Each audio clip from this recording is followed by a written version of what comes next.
फार प्राचीन काळातील ही गोष्ट आहे. भीमा नदीच्या पवित्र तीरावरती वसलेल्या एका छोट्याशा गावात गोविंद शास्त्री नावाचे एक गरीब ब्राह्मण आपली पत्नी लक्ष्मी आणि एकुलता एक मुलगा माधवसह राहत होते. त्यांच्या घरात संपत्ती नव्हती, सोन्या चांदीचे दागिने नव्हते, मोठी शेती नव्हती, पण त्यांच्या घरात रोज सकाळ संध्याकाळ श्री विठ्ठलाचं नामस्मरण होत असे.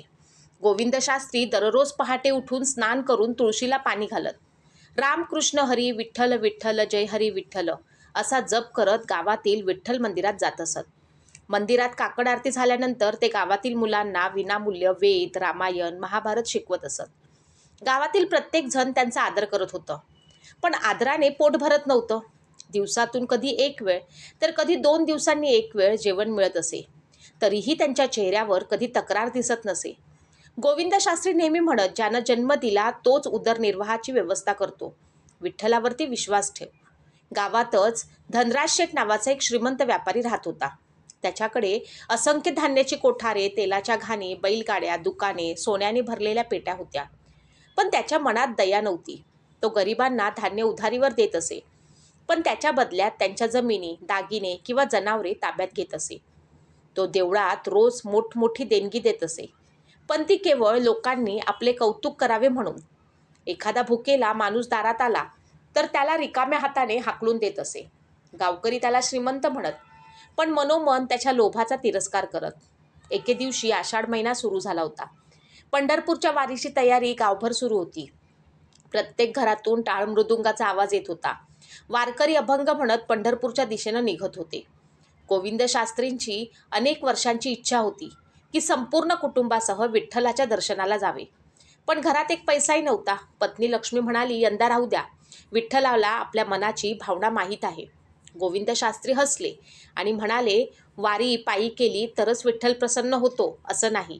मनात भक्ती असेल तर विठ्ठल स्वतः भक्ताकडे चालत येतो. त्या रात्री गोविंद शास्त्री देवाचं नाम घेत झोपले. पहाटेच्या सुमारास त्यांना एक विलक्षण स्वप्न पडलं. त्यांनी पाहिलं की पंढरपूरच्या मंदिरातील विठ्ठलाच्या मूर्तीसमोर एक तेजस्वी वृद्ध संत उभे आहेत. त्यांच्या चेहऱ्यावरती विलक्षण तेज होते. त्यांनी गोविंद शास्त्रीकडे पाहून प्रेमानं सांगितलं, गोविंदा, उद्या सकाळी तुझ्या दारात एक अतिथी येईल, त्याला देव समजून सेवा कर. तुझी खरी परीक्षा तेव्हाच सुरू होईल. एवढं बोलून ते अदृश्य झाले. गोविंद शास्त्री जागे झाले. त्यांच्या अंगावर रोमांच उभं राहिलं. त्यांनी लगेच पत्नीला स्वप्न सांगितलं. लक्ष्मी म्हणाली, घरात धान्य नाही, भाकर नाही आणि अतिथी आला तर त्याला काय वाढायचं? गोविंद शास्त्री शांतपणे म्हणाले, ज्यानं अतिथी पाठवला आहे तोच अन्नाची व्यवस्था करेल. सकाळ झाली, सूर्य माथ्यावर आला. दुपार झाली, पण कुणीच आलं नाही. लक्ष्मी मनात म्हणाली, कदाचित स्वप्नच असेल. तेवढ्यात दारावरती हलक्या आवाजात टकटक झाली. गोविंद शास्त्रींनी दार उघडले तर बाहेर एक वृद्ध वारकरी उभा होता. अंगावर फाटकं धोतर, खांद्यावर जुनी झोळी, हातात टाळ आणि पाय धुळीनं माखलेले. चेहरा मात्र अत्यंत तेजस्वी होता. वृद्ध म्हणाले, बाळा, 3 दिवसापासून पोटात अन्नाचा कण नाही. थोडं पाणी आणि काही खायला मिळेल का? गोविंद शास्त्रींनी क्षणाचाही विलंब न करता त्यांना घरात बसवले. पण घरात शोधले तर फक्त मुठभर ज्वारीचे पीठ उरले होते. लक्ष्मीने ते पाहिलं. तिच्या डोळ्यात पाणी आलं. ती म्हणाली, हे शेवटचं पीठ आहे. आज हे दिलं तर उद्या आपल्या मुलाला काय खाऊ घालायचं? गोविंद शास्त्री म्हणाले, अतिथी देवो भव. आपण उपाशी राहू, पण अतिथी उपाशी जाऊ नये. लक्ष्मीने डोळे पुसले, चूल पेटवली आणि त्या मुठभर पिठाच्या 3 छोट्या छोट्या भाकरी केल्या. घरात असलेली शेवटची मिरची आणि चिमूटभर मीठही त्यांच्यासमोर ठेवलं. वृद्ध वारकऱ्यानं प्रेमानं जेवण केलं.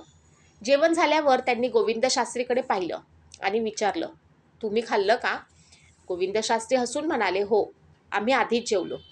हे ऐकून लक्ष्मीने मान खाली घातली, कारण ती जाणून होती की घरातील एक कणही त्यांनी स्वतःसाठी ठेवला नव्हता. वृद्ध संतांनी काही न बोलता आपल्या झोळीतून एक छोटी तुळशीची माळ काढली. ती गोविंद शास्त्रीच्या हातात देत ते म्हणाले, ही माळ जपून ठेव, पण लक्षात ठेव, तिची किंमत सोन्यापेक्षा जास्त आहे. तिचा उपयोग फक्त योग्य वेळीच होईल. हे बोलून ते हळूहळू गावाच्या बाहेर निघून गेले. गोविंद शास्त्री त्यांना नमस्कार करून परत घरात आले. त्यांनी ती माळ देवघरात ठेवली. त्यांना कल्पनाही नव्हती की त्या साध्या दिसणाऱ्या तुळशीच्या माळेमुळे लवकरच त्यांच्या आयुष्यामध्ये अशी घटना घडणार होती, ज्यामुळे संपूर्ण गाव हादरणार होतं आणि धनराज शेठच्या लोभाची खरी परीक्षा सुरू होणार होती. दुसऱ्या दिवशी सकाळी गोविंद शास्त्री नेहमीप्रमाणे स्नान करून देवघरात गेले. त्यांनी विठ्ठलाची पूजा केली आणि त्या वृद्ध वारकऱ्याने दिलेली तुळशीची माळ हातात घेतली. ती माळ गळ्यात घालताच त्यांच्या मनाला एक विलक्षण शांतता लाभली. जणू मनातील सर्व चिंता नाहीशा झाल्या होत्या. त्यांनी डोळे मिटून विठ्ठल विठ्ठल जय हरी विठ्ठल असा जप सुरू केला. इतक्यात घराच्या बाहेर गोंधळाचा आवाज आला. गावातील काही माणसं धावत आली होती. एक जण घाबरलेल्या आवाजात म्हणाला, शास्त्री बुवा, लवकर चला, धनराज शेठच्या वाड्यात मोठा अनर्थ झाला आहे. गोविंद शास्त्री ताबडतोब तिकडे गेले. धनराज शेठच्या वाड्यासमोर लोकांची प्रचंड गर्दी जमली होती. शेठची एकुलती एक मुलगी गौरी अचानक बेशुद्ध पडली होती. गावातील वैद्य आले, त्यांनी औषधे दिली. मंत्र तंत्र करणारे आले, त्यांनीही प्रयत्न केले, पण काहीच उपयोग झाला नाही. गौरीचे डोळे मिटलेले होते, श्वास मंद झाला होता आणि धनराज शेठची पत्नी रडून रडून व्याकुळ झाली होती. तेवढ्यात गर्दीत उभा असलेला एक वृद्ध वारकरी पुढे आला. त्याच्याकडे पाहताच गोविंद शास्त्री दचकले. हा तोच वृद्ध होता जो काल त्यांच्या घरी जेवून गेला होता. मात्र आज त्याच्या चेहऱ्यावरती तेच आणखी वाढलेले दिसत होते. वृद्ध शांतपणे म्हणाले, गौरीला कोणताही रोग झालेला नाही. तिच्यावर कोणाचेही वाईट सावट नाही.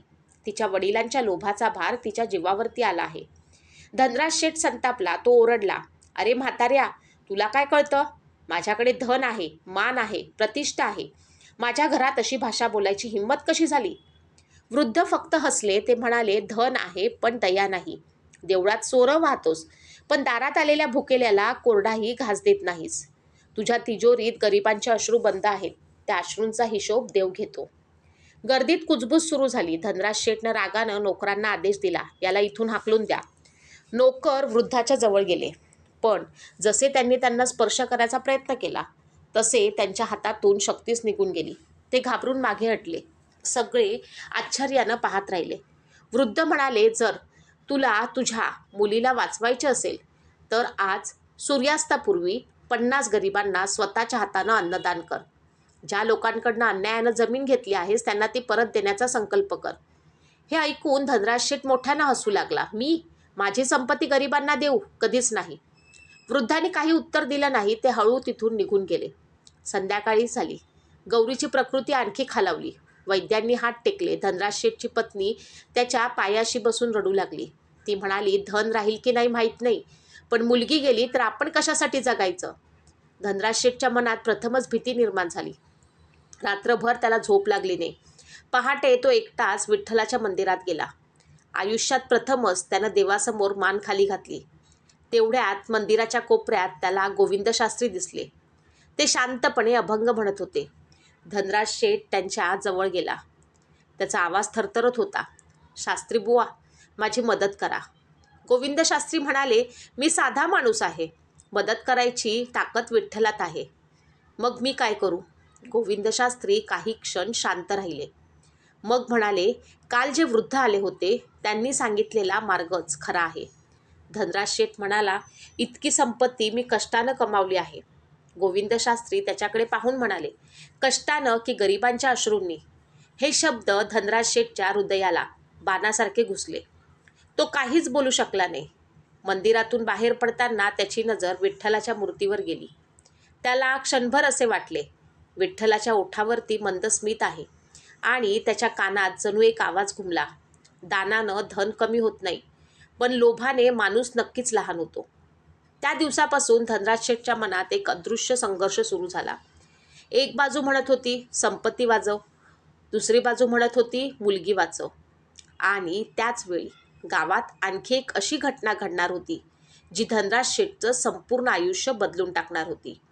दुसऱ्या दिवशी सकाळी धनराज शेठ नेहमीप्रमाणे आपल्या तिजोरीसमोर जाऊन बसला. पण त्या दिवशी त्याचं मन सोन्याच्या मोहरांमध्ये लागत नव्हतं.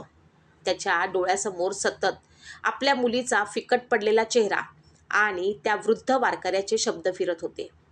तो तिजोरी उघडून मोहरा मोजू लागला, पण प्रत्येक मोहर त्याला जणू एखाद्या गरीब माणसाच्या अश्रूसारखा दिसू लागला. त्याने डोळे चोळले, पुन्हा पाहिलं, पण मनातील भीती काही कमी झाली नाही. इतक्यात त्याची पत्नी धावत आली. तिच्या डोळ्यात अश्रू होते. ती म्हणाली, लवकर चला, गौरीची प्रकृती आणखी बिघडली आहे. धनराज शेठ धावत तिच्या खोलीत गेला. गौरीचा श्वास आता अधिकच मंद झाला होता. वैद्यांनी हात जोडले आणि म्हणाले, शेठजी, आता औषधापेक्षा देवाची कृपा मोठी आहे. हे ऐकताच धनराज शेठचा अभिमान पूर्णपणे ढासळला. तो घराबाहेर पडला आणि थेट गोविंद शास्त्रीच्या झोपडीकडे गेला. गोविंद शास्त्री अंगणात बसून हरिपाठ म्हणत होते. धनराज शेठ त्यांच्या पायाशी बसला आणि रडू लागला. तो म्हणाला, शास्त्री बुवा, मी आयुष्यभर पैसा कमावला, पण आज माझ्या मुलीसाठी तो पैसा निरुपयोगी ठरत आहे. मला मार्ग दाखवा. गोविंद शास्त्रींनी त्याला प्रेमानं उठवलं आणि म्हणाले, मार्ग मी नाही दाखवणार. मार्ग तर काल त्या संतांनीच दाखवला आहे. प्रश्न एवढाच आहे की तू अजूनही धनावरती विश्वास ठेवतोस की देवावर? धनराज शेठ काही बोलू शकला नाही. त्याच्या डोळ्यातून अश्रू वाहू लागले. तेवढ्यात गावाच्या बाहेरून टाळ मृदुंगाचा आवाज ऐकू आला. वारकऱ्यांची एक मोठी दिंडी गावात दाखल झाली होती. सर्व गावकरी त्यांच्या स्वागतासाठी धावले. त्या दिंडीत सर्वात पुढे चालणारा तोच वृद्ध वारकरी होता. गावकरी त्यांच्या चरणी नमस्कार करू लागले. वृद्धांनी कुणाकडेही न पाहता सरळ विठ्ठलाच्या मंदिरात प्रवेश केला. गोविंद शास्त्री आणि धनराज शेठही त्याच्या मागोमाग गेले. मंदिरात पोचताच वृद्धांनी विठ्ठलाच्या चरणी मस्तक ठेवलं आणि काही क्षण डोळे मिटून उभे राहिले. संपूर्ण मंदिरात विलक्षण शांतता पसरली. नंतर त्यांनी धनराज शेठला जवळ बोलावलं आणि म्हणाले, धनराज, अजूनही वेळ गेलेली नाही, पण लक्षात ठेव, देवाला सोन्याची नाही तर मनाची श्रीमंती प्रिय असते. धनराज शेठ रडत म्हणाला, माझ्याकडून खूप पापे झाली आहेत. आता मी काय करू? वृद्ध म्हणाले, आजच गावातील ज्या गरिबांची जमीन तू अन्यायाने घेतली आहेस ती परत कर. ज्या विधवांचे दागिने तारण म्हणून ठेवले आहेस ते परत दे. ज्यांच्याकडून दुप्पट तिप्पट व्याज घेतले आहेस ते पैसे माफ कर आणि स्वतःच्या हाताने 100 भुकेल्यांना अन्न वाढ. धनराज शेठ क्षणभर थबकला. इतकी संपत्ती परत द्यायची कल्पनाच त्याला असह्य वाटत होती. पण लगेच त्याच्या मुलीचा चेहरा त्याच्या डोळ्यासमोर आला. त्यानं थरथरत्या आवाजात उत्तर दिले, मी तयार आहे. त्याच दिवशी दुपारी गावाच्या चौकात सर्वांना बोलावण्यात आलं.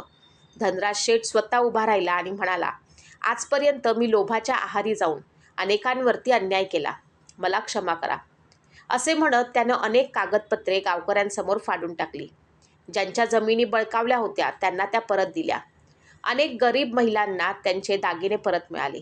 अनेक शेतकऱ्यांची कर्जे माफ झाली. गावातील लोकांच्या डोळ्यात आनंदाश्रू आले. त्यानंतर धनराज शेठने स्वतःच्या हाताने अन्नदान सुरू केले. जो कोणी येईल त्याला तो नम्रतेने जेवण वाढत होता. गोविंद शास्त्री दूर उभे राहून हे सर्व पाहत होते. त्यांच्या चेहऱ्यावरती समाधान होते. संध्याकाळ होताच एक नोकर धावत आला. तो आनंदाने ओरडत होता, शेठजी, गौरीने डोळे उघडले, ती शुद्धीवर आली.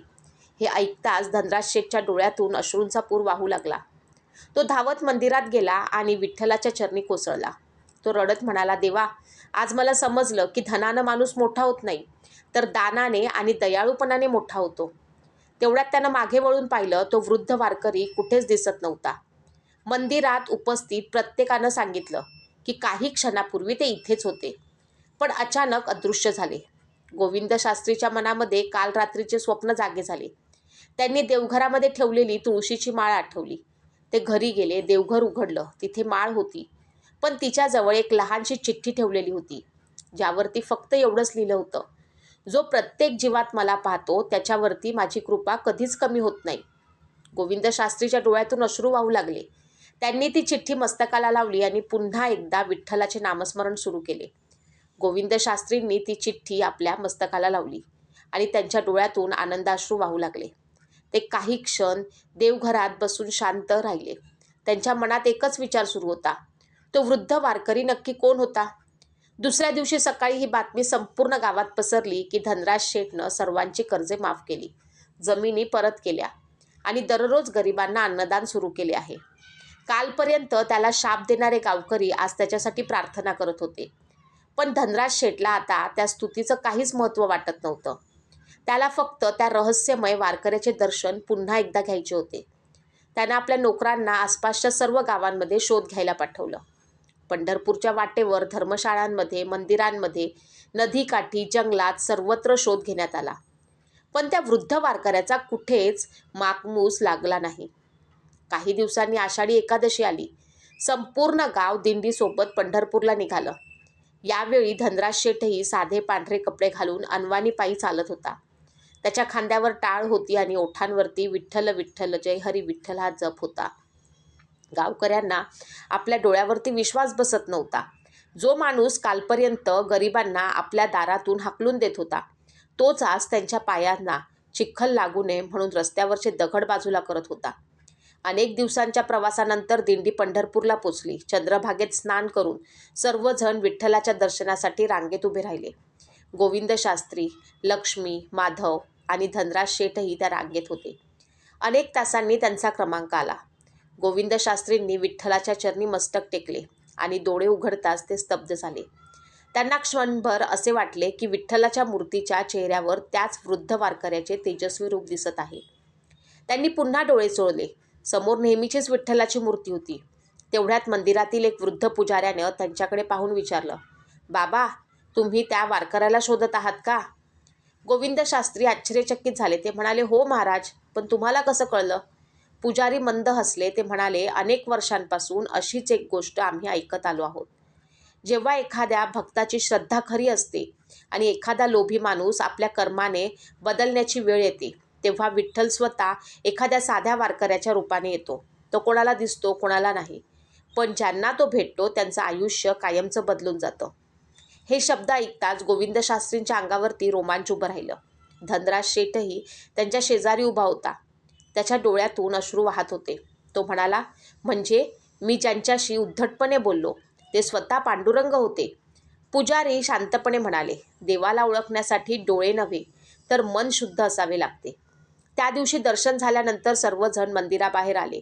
मंदिराच्या महाद्वाराजवळ एक वृद्ध भिकारी बसला होता. तो खूप अशक्त दिसत होता. अनेक लोक त्याच्याकडे दुर्लक्ष करून पुढे जात होते. धनराज शेठ काही क्षण त्याच्याकडे पाहत राहिला. मग तो स्वतः त्याच्या जवळ गेला. त्यानं आपल्या हातानं त्याला पाणी पाजलं, प्रसाद दिला आणि नवीन वस्त्रही दिलं.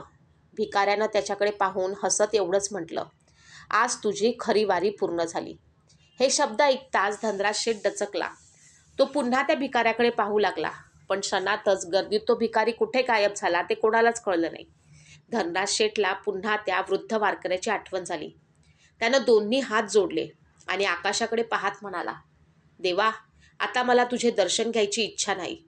मला फक्त इतकी शक्ती दे की आयुष्यभर तुझ्या प्रत्येक लेकराची सेवा करता येईल. त्या दिवसानंतर धनराज शेठनं आपल्या संपत्तीचा मोठा भाग धर्मशाळा, अन्नछत्र, गरीब विद्यार्थ्यांच्या शिक्षणासाठी दिला. गावात कोणीही उपाशी झोपू नये म्हणून त्याने कायमस्वरूपी अन्नछत्र सुरू केले. गोविंद शास्त्री पूर्वीप्रमाणे साधे जीवन जगत राहिले. त्यांनी कधीही त्या चमत्काराची कीर्ती स्वतःकडे घेतली नाही. ते नेहमी म्हणत, चमत्कार देव करत नाही, माणसाच्या मनातला बदलच सर्वात मोठा चमत्कार असतो. अनेक वर्षांनी गोविंद शास्त्री वृद्ध झाले. त्यांच्या शेवटच्या काळात संपूर्ण गाव त्यांच्या दर्शनासाठी येत असे. त्यांनी आपल्या मुलाला माधवला शेवटचा उपदेश केला, मुला, लक्षात ठेव, देव शोधण्यासाठी मोठमोठ्या यात्रांना जाण्यापेक्षा एखाद्या भुकेल्या माणसाला अन्न दे, एखाद्या दुःखी माणसाचे अश्रू पुस आणि एखाद्या गरजूला आधार दे. जिथे दया, क्षमा, सेवा आणि प्रेम आहे तिथेच विठ्ठल कायम उभा असतो. एवढे बोलून त्यांनी हात जोडले. रामकृष्ण हरी, विठ्ठल विठ्ठल जय हरी विठ्ठल असा जप सुरू केला आणि शांतपणे देह ठेवला. त्या दिवशी संपूर्ण गाव रडलं, पण प्रत्येकाच्या मनात एक नवा प्रकाश निर्माण झाला. त्या दिवसापासून गावात एक परंपरा सुरू झाली. आषाढी एकादशीच्या दिवशी प्रत्येक घरातून एक गरीब माणूस शोधून त्याला आदरानं जेवू घालायचं आणि कोणालाही रिकामा हात्यानं परत पाठवायचे नाही.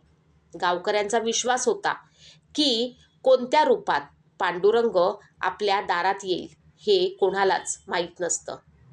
या कथेतून आपल्याला बोध हाच मिळतो की देव मंदिरातील मूर्तीतच असतो असं नाही, तो प्रत्येक भुकेल्या, दुःखी, गरजू आणि निराधार माणसात वास करतो. लोभ माणसाला देवापासून दूर नेतो, तर दया, सेवा, नम्रता आणि निस्वार्थ भक्ती माणसाला थेट पांडुरंगाच्या चरणापर्यंत पोचवते. तुम्हाला ही कथा कशी वाटली? कमेंट बॉक्समध्ये नक्की सांगा.